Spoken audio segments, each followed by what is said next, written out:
ایک بہت بڑا نام ہے امام ابو مالک کا. یہ اتنے بڑے شخص ہیں کہ ہارون رشید نے انہیں قاضی القضاء بنایا تھا, چیف جسٹس بنایا تھا. حضرت امام مالک کہتے ہیں میں غریب کا بیٹا تھا. اکثر دین پڑھنے والے غریبوں کے بیٹے ہوتے ہیں. امیروں کے بچے ایف ایس سی پڑھتے ہیں, بی ایس سی پڑھتے ہیں, ٹیکنالوجی پڑھتے ہیں. غریبوں کے بچے دین پڑھتے ہیں, اور پھر امیروں کو ممبریاں ملتی ہیں. غریبوں کے بچوں کو اللہ ممبر عطا فرماتا ہے, مصلی رسول اللہ دیتا ہے. حضرت سیدنا امام ابو مالک فرماتے ہیں میں غریب کا بیٹا تھا اور میری 6-7 بہنیں, میں اکیلا بھائی تھا. آپ فرماتے ہیں میرے ابا جی فوت ہو گئے. میری امی پکڑ کے مجھے ایک دھوبی کی دکان پہ لے گئی, کہنے لگی اسے کپڑے دھونے کا طریقہ بتا دے, سلیقہ سمجھا دے, یہ بھی ایک چھوٹی سی لانڈری کی دکان کھول لے گا, میری بیٹیوں کا پیٹ پالے گا. دھوبی کہنے لگا ٹھیک ہے, میں 2-3 درہم بھی دوں گا مہینے کے, اور جب کام سیکھ جائے گا تو تنخواہ بڑھ جائے گی. امام ابو مالک رحمت اللہ علیہ فرماتے ہیں میں بہنوں کے لیے روزی کمانے نکلا, میں بیوہ ماں کے سر پہ بوجھ اتارنے کے لیے نکلا, میں غربت کے عالم میں نکلا. رستے میں امام اعظم کا مدرسہ تھا. فرماتے میں وہاں چمکتے چہرے دیکھتا, لیکن اپنی غربت کو دیکھ کے میں آگے بڑھ جاتا, پریشان ہوتا کہ میں کیسے علم حاصل کروں گا. آپ فرماتے امام صاحب مجھے اکثر دیکھتے. ایک دن امام اعظم باہر نکلے, مجھے کھڑے ہوئے دیکھا تو قریب بلایا, سینے سے لگایا, ماتھا چوما. کیا نام ہے؟ میں نے کہا ابو مالک میرا نام ہے. کہا تمہیں پڑھنے کا شوق ہے؟ کہا بڑا شوق ہے. کہنے لگے چل آ جا پڑھا کر, آ جا مدرسے میں پڑھا کر. کہتے میں سارا دن وہاں پڑھتا, گھر سے کام کرنے آتا, سارا دن امام اعظم کے پاس پڑھتا رہتا. مہینہ آیا تو میری اماں کہنے لگی تنخواہ لاؤ. میں نے کہا امی جی تنخواہ تو وہ دے گا جو ڈیوٹی پہ جاتا ہو, میں تو پڑھنے جاتا ہوں. کہتے اماں گھر سے نکلی اور بڑے غصے کے ساتھ نکلی, کہنے لگی مولوی نے میرا بچہ خراب کر دیا, میرا بچہ خراب کر دیا. میں کام پہ بھیجتی تھی, اس نے کس چکر میں ڈال دیا, مسلوں سے بھی کبھی پیٹ بھرا ہے, کام بھی تو کرنے چاہیے نا. کہتے امام اعظم کے سامنے کھڑی ہوئی. امام صاحب بڑے امیر کبیر آدمی, اربوں خربوں پتی تھی, اور پھر اتنے بڑے عالم فقیر, سارا بغداد, سارا کوفہ, سارا مصر سلوٹ کرتا ہے. بی بی آئی اور تیل جملے, عورتوں کا طریقہ ہوتا ہے. کہنے لگی مولوی تیری سفید داڑھی, تیرا اتنا نام, تجھے خیال ہی نہیں آیا میں بیوہ عورت ہوں, تو نے میرا بچہ خراب کر ڈالا, میری یتیم بچیاں روٹی کہاں سے کھائیں گی, مسلوں سے بھی کبھی پیٹ بھرا ہے. کہتی اتنے سخت جملے کہے, پر قربان جاؤ امام اعظم سنتے رہے اور مسکراتے رہے.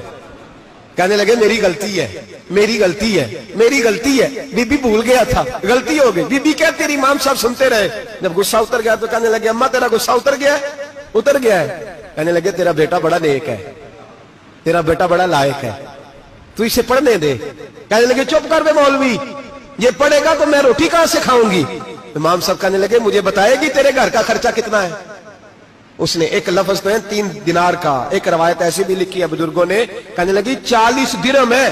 اور اماں کہتی میں نے جان بوجھ کے زیادہ بتائے, حالانکہ میں کناز کا خرچہ کرتی تھی, لیکن جب کھلا ڈلا کرے تو وہ والا خرچہ بتایا. میں نے کہا 40 درہم خرچہ ہے, تو دے گا؟ تو کہتے امام اعظم کہنے لگے اماں تجھے لینے نہیں آنا پڑے گا, پہلی سے پہلے تیرے گھر میں پہنچ جایا کریں گے, یکم سے پہلے آئیں گے. او بھائیو کہاں استاد ملتے ہیں, کہاں استاد ملتے ہیں, کہاں وہ لوگ ملتے ہیں جو دعائیں مانگتے, التجائے کرتے, پیار کرتے. گزر گیا وہ دور, اب تو سوٹ لینے کا دور ہے, مٹھائیاں لینے کا دور ہے, ہاتھ ڈلوانے کا دور آیا ہے. اب کون پوچھتا ہے, اب تو پوچھتے ہیں تو میرے لیے کیا لایا ہے. حضرت سیدنا امام اعظم ابو حنیفہ رحمت اللہ علیہ 1 دن نہیں, 2 دن نہیں, 4 دن نہیں, 5 مہینے نہیں, 20 سال تک, کہنا آسان, بولنا آسان, سننا آسان, 20 سال تک امام ابو مالک کے گھر میں خرچہ دیتے رہے, وہ پڑھتے رہے. اماں کہنے لگی تو میرے بیٹے کو لگا تو لیا ہے, تو پڑھ کے بنے گا کیا. حضرت امام اعظم فرمانے لگے بادشاہوں کے تخت پر بیٹھ کر بادشاہوں کے ساتھ کھانے کھایا کرے گا, ان کے ساتھ بیٹھ کے حلوہ کھائے گا, وقت آئے گا تو دیکھے گی. کہتے ہیں میرے امام انتقال کر گئے, وقت بیت گیا. ہارون رشید نے مجھے بلایا بغداد میں اور کہا میں آپ کو چیف جسٹس بنانے لگا ہوں. کہتے ہیں میں خوشی سے سجدے کرنے لگا, میں چیف جسٹس بنا. میں نے اپنی اماں کو خط لکھا کہ اماں بغداد آ جا, تیرے بیٹے کو اللہ نے بڑی شان عطا کر دی ہے. فرماتے ہیں ہارون رشید کی بیوی بڑی اولیاء کی, علماء کی بڑی فرما بردار تھی, محبت کرنے والی تھی. اس نے حلوہ بنا کے بھیجا, کھانا بنا کے بھیجا. ہارون رشید تخت پہ بیٹھ کے کھانے لگا تو کہنے لگا امام صاحب آپ بھی یہیں آ گئے میرے ساتھ. کہتے ایک کونے میں وہ بیٹھ گیا, ایک میں بیٹھ گیا, بیچ میں کھانا رکھ لیا. اتنی دیر میں میری اماں بھی پہنچ گئی. 2 لقمے کھائے تھے کہ اماں آ گئی. جب اماں نے مجھے تخت پہ بیٹھے دیکھا, ایک یتیم, ایک لاوارث, ایک بن باپ کا بچہ, وہ کل تک جو بہنوں کے لیے 4 دینار نہیں لا سکتا تھا, تخت پہ بیٹھ کے جب روٹی کھاتے دیکھا تو اماں تڑپ گئی, روئی, چیخیں ماری. میں نے کہا اماں کیا ہوا؟ کہنے لگی بیٹا مجھے تیرا استاد یاد آ گیا ہے, اس نے کئی سال پہلے کہا تھا اسے دین کا علم پڑھنے دے, اسے فقیہ بننے دے, یہ بہت آگے جائے گا. دیکھ آج اللہ نے تجھے کتنی شان عطا کی ہے.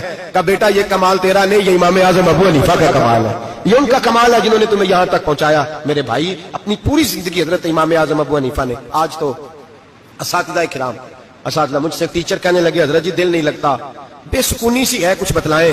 تو میں نے کہا کلاس میں کوئی یتیم بچہ ڈھونڈ لیں, کوئی لاوارث بچہ ڈھونڈیں, اس کی وردی اپنے ذمہ لے لیں, کتابیں اپنے ذمہ لے لیں, اس کا خرچہ اپنے ذمہ لے لیں, روز جیب میں ٹافیاں ڈال کے جایا کرے کہ غریب کو دینی ہے. پر میں 2 مہینے یہ والا وظیفہ بھی پڑھ کے دیکھے, اللہ آپ کو سکون عطا کرے گا. یہ بھی کہنے لگے بڑی ٹھنڈک ہوئی ہے, بڑا سکون ملا ہے, بڑی تابعداری. میں نے کہا آپ لفظوں سے سکون چاہتے ہیں, وہ لوگ خدمت کر کے سکون لیتے.